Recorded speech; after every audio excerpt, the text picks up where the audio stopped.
Three profitable stocks with a massive upside for the next few years. That's what we're getting into in today's video. Now, these three stocks I'm sharing with you, not only do they have big upside, but these are the type of businesses that you can sleep well at night.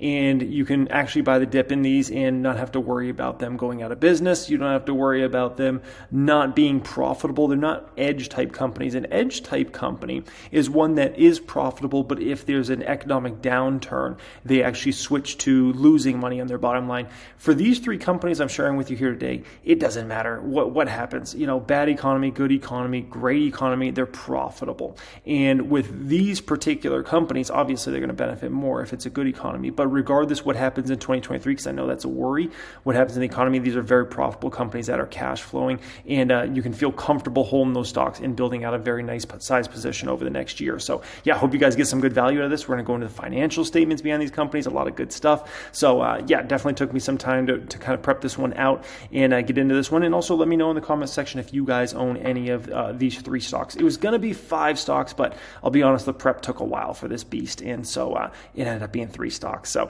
yeah, hope you guys enjoyed. Also, if you didn't know, we got our massive once-a-year sale coming up for the private stock group. It's our Black Friday sale. So if you'd like that deal shot to your inbox as soon as it drops, check out the pinned comment down there and we'll send it over as soon as that deal drops. Alrighty, guys. First one up here. This one should come as no surprise. The other two might come as a surprise to some folks, but this one should come as no surprise. If you watch my channel, you know I've been loading the boat on Meta here recently, including just a few weeks ago, I put like $77,000 in a day in this one. And when it comes to Meta, so first, this is a profit beast company, like all three of these companies are, right? Stock price is obviously down in an epic way. And actually it's down at multi-year lows. If you pull up a 5-year chart of the stock, it's down significantly over the past 5 years, while every single metric this company has over the past 5-6 years has gone up immensely. Revenue, amount of users, profitability, everything. This stock has not performed at all, and it's the most undervalued stock probably in the entire stock market of any profitable company. There's a reason I put this as number 1, because this is the holy grail out there in terms of a very undervalued stock right now, okay? Now, if we look at Meta, we're going to find something very interesting going on in their income statement, okay?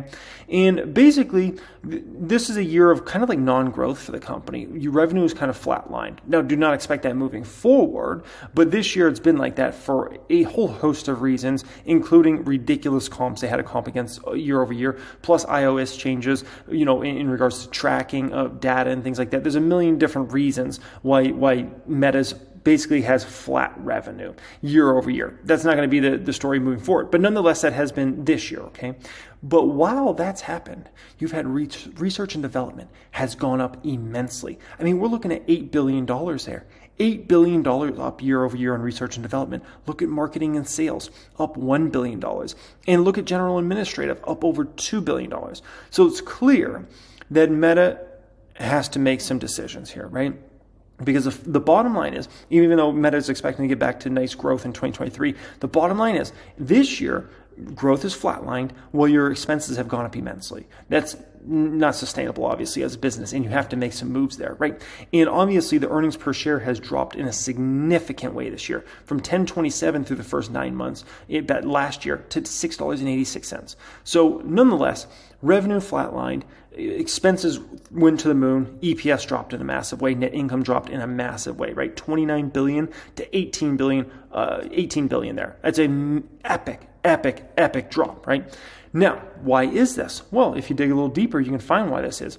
The biggest reason, Reality Labs, which is their metaverse, right? Which is a huge opportunity the company's going after, and it's like a call option on the stock.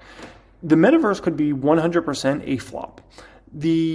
Meta could never generate anything from this, and Meta stock is still a huge winner over the next few years, essentially, okay? It's literally only a call option. This is to this stock what the robo-taxi network is to Tesla. Like, Tesla can win even without a robo-taxi network, right? But in terms of Meta, this is still a huge winner regardless, right? But they're spending a fortune. $9.4 billion in just the first 9 months this year. So you're looking at $12 billion, if not $13 billion of expenses on Reality Labs in 2022, which is an extraordinary number. They could cut that to zero tomorrow. And then there would be an extra $13 billion roughly straight to the bottom line for this company, straight to the bottom line. Okay. So that is something to keep in mind there in regards to that. Now, when it comes to Meta, they've made the decision. Basically, they now agree that they way overhired. And now they're cutting their workforce in quite a substantial way, including laying off 11,000 employees. So they're laying off 11,000 employees. What do you think is going to happen to their profitability in 2023? Well, cutting expenses in a massive, epic way, while revenue is likely going to start growing again for the company. I just wonder what will happen with net income. And to put these things together, if you're a little experienced in the market, you see what happens here, right? And so what's likely going to happen to Meta is their net income is going to go up quite dramatically over the next few years and make shareholders very, very pleased. And that's regardless of what happens in the economy. Now, Meta also has 3 cards up their sleeves that I don't think a lot of people are thinking about, okay? And the last 2 are the biggest ones of those 3, okay? The first card up their sleeve is the fact that this company is still massively growing daily active people. So if we go back to Q3 of 2020, which was kind of right around peak lockdowns and all that stuff, well, it actually wasn't peak lockdowns. That was right after peak lockdowns, right? 2.5 billion folks were using one of their services every day. Now we're up to almost 3 billion people are using either Facebook or Instagram or WhatsApp on a daily basis, their services, okay? So the fact is they have more people using their services more often. That's just a fact, okay? That's card number 1 up their sleeve. Card number 2, this is beautiful. No one's paying attention to this, especially on Wall Street because they don't even understand it. First off, Wall Street doesn't understand TikTok, so they're not going to understand Instagram Reels, okay? But specifically, in their last quarterly earnings, Zuckerberg called out several times that they have especially strong growth in Reels. And I'm seeing this in real life, with how many friends and folks have been sharing Instagram Reels with me over the last 3 to 6 months. It's gone to the moon. Let's just call it that, okay? Look at this here. This is very important. This is out of Zuckerberg himself. He says there are now more than 140 billion Reel plays across Facebook and Instagram each day.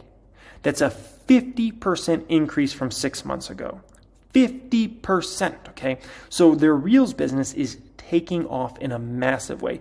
The best thing, honestly, on an Instagram alone, people already reshare Reels 1 billion times a day through DMs. People think TikTok was the worst thing to happen to Meta. And I can tell you, TikTok is the best thing that ever happened to Meta because they just figured out, this is a massive opportunity of this small video service that people love. And what is Meta the best at? Copying other people's best feature and taking that away from them and saying, we're going to do it just as good. Okay, they're the Bill Belichick of flipping flapjack and running a business. Okay, they'll take your best thing away from you and put it in theirs and do it even better than you did it. And you're like, how did they do that? We thought we had them beat. And then they still came back and won the game. How did this even happen? Okay, and this is exactly what's going to play out here. And it's fascinating to watch this play out. That's card 2 of 3. Look at card 3 of 3, okay? Not a lot of people are even understanding this. Paid messaging is another opportunity we're starting to tap into, and it continues to grow quickly from a smaller base. We're putting the foundation in place now to scale this with key partnerships like Salesforce, which lets all businesses on their platform use WhatsApp as a main messaging service, which WhatsApp has 2 billion users or so, main messaging service to answer customer questions, send updates, and sell directly in the chat. We also launched GeoMart on WhatsApp in India, and it's our first end-to-end shopping experience that shows the potential for chat-based commerce through messaging. Between click-to-messaging and paid messaging, I'm confident that this is going to be a big opportunity.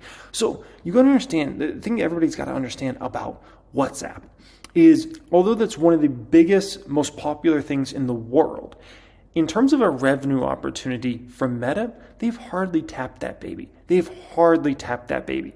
And there's so much revenue growth, profitability growth for Meta over the next few years from their WhatsApp service. It's ridiculous, and it's hardly tapped as of right now. And so that's the third card up the sleeve that we're going to start seeing in the numbers over the next few years that is going to increase revenues and profitability in quite a dramatic way for this company, okay? Now, add on top of that, the fact that this company is trading way undervalued right now. This is silly. It's trading at a forward P of like 14. It's ridiculous, okay? The fact is Meta is still a huge growth company. They still will be a huge growth company, and you'll see that in the numbers. Everybody sees the 2022 numbers, and they're assuming like the company's like a flatline company. It's like, no, you'll see it get back to growth here. And now they're cutting employees, so you're going to see their profitability increase in a massive way. So likely their bottom line will likely increase faster than their top line, meaning essentially if their revenue's up like 10%, look for net income to be up like 20%. That's what we're going to start seeing play out for this company essentially, okay? And to be trading at a forward P of under 14 is just disrespectful for the stock, which is just gives it more, opportunity here. Now, last point I want to make in regards to Meta here, and then we'll move on to stock 2 and 3, okay, is I want to talk about Zuckerberg, because this man has been doubted time and time and time again. And the bottom line is you bet against this guy, you do lose every time, okay? When he started this company, people were like, you can't make money from that. People are going to be posting on each other's walls. You can't make money from that. Obviously, he proved that wrong. Yeah, you can make money and you can actually build this into one of the biggest companies in the world. They said, good luck switching to mobile. That was a thing when Meta was going public back in the day. There was a lot of debate on if they would be able to successfully transition to mobile. And the reason being is back then, they only owned Facebook. And Facebook was known for being a website, okay? And Meta had a pivot to an app, right? Make Facebook on an app. And guess what? They did it. But there was so much debate about, I don't know if they can be successful at that. He did it. They did it. They were fine, and they grew bigger than ever before, okay? I've been hearing this for over a decade. Oh, the next MySpace. Obviously, they weren't. And they continue to grow users. Competition is coming. I've heard that saying a million times, and they've had their share of competition a million times, including even big companies like Google wanted to compete with them. Apple wishes they could compete with them.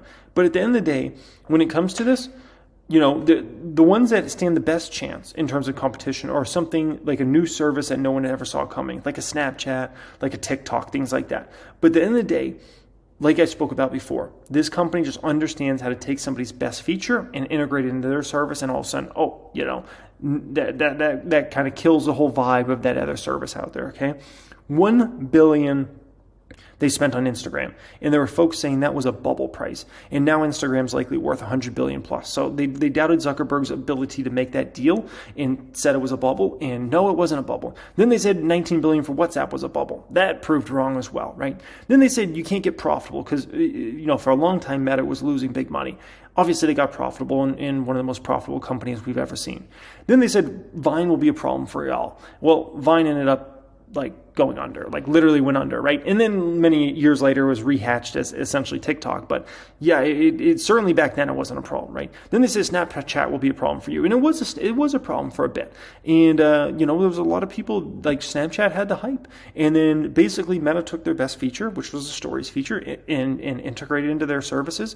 And Snapchat was never even viewed why did we even consider that competition for Instagram and Facebook? That's kind of a joke, right? Then they said government will end you all. They made it through that mess, and they had to pay some ridiculous fines. If I recall, it was I think it was $5 billion in fines they had to pay to the government, some insane number, okay? It was no small number. Then they said TikTok, this is a thing right now that they're saying TikTok's a problem for y'all. And it's been a problem, but at the end of the day, this is the biggest blessing in disguise to ever happen to the company, in my opinion. Then they said, now they're saying good luck without Sheryl Sandberg, Zuckerberg. He'll be just fine. And obviously now they're just laughing at the metaverse, right? And we'll see. And once again, the metaverse is just a call option on the stock. Metaverse could go under. It doesn't even have to make it. And the stock is still it's just a massive winner over the coming years. So, yeah, This is why I view this one as a massive moneymaker over the next few years, and that's why I'm investing heavily into it. And so that's the first stock of these three stocks. Number two of these three up here is Amazon stock, okay? So the profit B set is Amazon. First off, this is a stock that is back to the same price it was back in 2018. Like, you can go back to 2018, and this is the same price you paid for this stock. It's had a huge up and a huge down, right? Obviously, during Rona, everybody was obviously ordering things online. There was just a lot of excitement, growth, and all that's died down now, right? Now, the numbers are still pouring in for Amazon. The numbers are still pouring in, but it's not, the problem was they were all of a sudden growing like 30 to 40%, and now they're not growing anywhere close to that. And so there's what I call the coming down from the sugar high, okay? Coming down from the sugar high in that whole situation when it comes to Amazon, okay? Now, when it comes to Amazon, there's some very interesting things in their numbers, if you look at these numbers, right? So first off, if you go ahead and you look at their North American business, right? And this is their like retail business. This is an AWS. What you're going to find is they went from operating income of $7.4 billion to then a loss of $2.6 billion, right? Good old inflation destroyed them, right? Plus they added a ton of cost to the business in general, and it absolutely wrecked their profitability. That will not stay like that. Amazon's already starting to cut a lot. And obviously the whole inflation problem is, it's a 2022 issue. It's going to become much less of an issue, if an issue at all, in 2023. And actually, inflation-related problems will move from a headwind against the company to a tailwind behind the company and help operating income in 2023 and moving into future years. Their international business went from, 9 months ended September 30th, making them $703 million of positive net income to losing them $5.5 billion operating loss, okay? You think that's going to stay like that forever? Absolutely not. They will get this turned around. It's Amazon. They will figure it out. Andy Jassy will figure it out. And they will get these back to positive operating incomes. And don't be surprised if it happens within the next 12 to 24 months. It will be sooner rather than later, okay? Now, what we're going to find is one thing that's not a problem, AWS. AWS, another $4.4 billion added to operating income so far through the first 9 months of this year. So in terms of their AWS business, just a profit machine, continues to just be a great business, okay? In terms of these, if you think they're going to lose money for all of eternity on these businesses, no, okay? They will turn those around, okay? So whatever their profitability is in 2022, just understand it's likely going to be significantly more in future years than it is this year, okay? Now, next thing I want to show you here that I think is very important for everybody watching this video right now is to understand what happens with Amazon's net income. See, the problem with Amazon sometimes in terms of trying to judge their future net incomes is they're all over the place, okay? And a good illustration of this is 2010 through 2014, $1.1 billion in positive net income, but then 631. So it's like, wait a minute, how they drop that much? Like, 50% down net income, and then they lose money the next year, $39 million loss. Then all of a sudden, net income's taken back off, $274 million, and then drop back down to a loss of $241 million, right? So very messy net income over the years, right? And that's exactly what we're seeing in 2022, a huge messy year. Oh boy, okay. You look at 2017 through 2019, they have this over triple up in net income here. And then all of a sudden, like a 15% rise in net income roughly here. So, you're like, oh, wow, we're growing hundreds of percent our net income. And then it's like, oh, we're growing 15%? Is that the new number, right? So you can't get too caught up into net income numbers when it comes to Amazon. Now, I do believe that Amazon over the next few years is going to build into a consistent net income company that you can model and you can say, okay, I think they're going to do this net income this year and this and the next year. It hasn't been that company historically, but I actually believe over the next 5 years, they're going to turn into that sort of company that becomes very predictable when it comes to their net income, kind of almost similar to like an Apple type company that, you can kind of understand why they're going to hit certain net incomes, okay? Now, in regards to this, you might have thought what I just showed you here with the net income being a mess from 2010 to 2014, you might have thought, oh, that stock must have done horrible, right? Because look, they were making so much money, then they weren't. Well, what if I told you that stock went up over 300% during that time?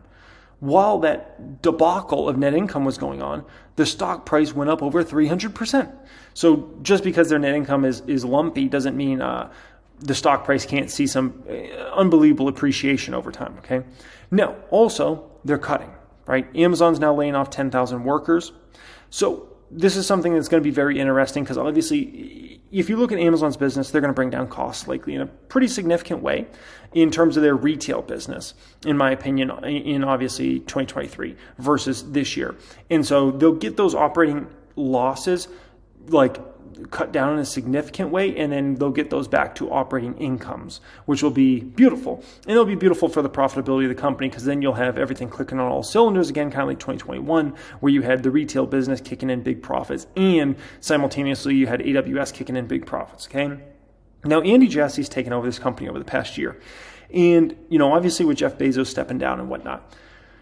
So my thoughts are Jeff Bezos, I think, just wants to live life. I'll just be honest. It just seems like he's got his girlfriend was her name Laura there. And it seems like he just wants to live life, just straight up. Also, I believe that Jeff Bezos looks at Amazon and he's like, we've done everything we could do in terms of major growth. And he's handed this company off to Andy Jassy because I believe Andy Jassy is kind of almost similar to like a Steve Jobs to Tim Cook type situation where Jassy is going to be the profits guy. Jassy is going to be the guy that increases their net income dramatically over the coming years, and is just going to run this company on a very high level, right? Because Amazon don't need to come out with the next massive thing. Like this company owns Amazon.com, the Amazon app, and they own Amazon Web Services. They don't need the next massive thing. If they ever come up with that, great, but they don't need that anymore. So a guy like Bezos is kind of the visionary. Like he's great to have around, but it's not like he's necessarily needed anymore. Now this is just about how do we get this company to become a $5 trillion, $10 trillion type company over the coming years, and that's going to be the bottom line. That's going to be with net income, and so I believe that's where Jassy really comes in, and where he's going to take this company over the coming years, and I think you're going to see that net income fly, 2023, 2024, which 2023 will be his first full year, his first true full year as a CEO. And I think it's going to be very exciting when it comes to all that. So I have full belief in him and how he's going to lead this company moving forward, okay? Stock number 3 of these profitable companies up here that has massive upside is a company named Skyworks Solutions, which produces a lot of the chips that maybe even on the device you're watching this on, it might have Skyworks chips in it, and they're a huge 5G play as well. Now, this is a stock over the past 5 years. It's gone down 14%. Which, gives you almost an illusion like, oh, the company must have been doing bad over the past 5 years. No, okay? This company is clicking on all cylinders, and they are doing an amazing job running this company, okay? And even this year, while many semiconductor companies have had extraordinary challenges with their business models, Skyworks Solutions is out here posting a record year. Unbelievable. Skyworks Solutions revenues up significantly. As far as cost of goods sold, keeping them under control, which is not easy in 2022. Gross profit up significantly. They've kept research and development in line, right? Still spending so they can aggressively, obviously, invest for the future, but not going insanely over budget like many other tech companies out there have, okay? Selling general administrative, they've actually brought that number down, which is very impressive. And what has that done? That's made operating income increase in a substantial way, year over year, essentially, okay? And so what I see is a company that's executing as well as you can possibly execute a business model out there, okay? And when it comes to Skyworks, it trades at a P of like 12. It has a dividend yield of 2.6%. So versus like a Meta and versus an Amazon, it's nice to get that dividend yield, especially if you're not sure, if you're not sure about capital appreciation over the next year, right? It's nice to be able to get that dividend money thrown off to you, and then you can reinvest that into more stocks, whether that's more Skyworks shares or other stocks out there that you see as significant deals, okay? Now, the one warning I'll give you about Skyworks, okay, is this is a company that is very heavily reliant on Apple. So if Apple sales are weak in 2023, which I think is a real possibility, Skyworks could be a stock that continues to trade under $100 a share and trades anywhere between $75 and $100 a share, for much of 2023. That's if Apple sales are weak, okay? If Apple somehow pulls a rabbit out of their hat like they do always, and somehow still keep revenues going up, then Skyworks will bounce back strong. But if Apple sales are weak, the stock will be in just a tough range, okay? Which will give you time to add a very nice size position if you choose to do so in a company like this. Now, in regards to a company like Skyworks Solutions, you've got to really understand the semiconductor industry. You've got to look into their competitors. You've got to understand like the pricing model around 5G versus what it was in 4G. Understand the chips that they sell into into phone manufacturers and to many other electronics, because they're way more than just phones. So it definitely is a confusing industry versus a Meta and an Amazon. I think are just easier to understand, right? So, but that kind of could be said for all semiconductor stocks. It's a more complicated industry. Let's just put it that way. So yeah, hope you guys enjoy this as always. Hope you got some good value out of this. Let me know in the comment section if you did. And also let me know if you own any of these stocks. I'd love to hear from you guys as always. We got our once a year massive sale coming up for the private stock group. It will be pin comment down there if you want us to send you over that deal as soon as it drops on Black Friday to get access to the private Discord chat, all my different course curriculums and everything like that. It's coming up here and it's our once a year sale. Much love and have a great day.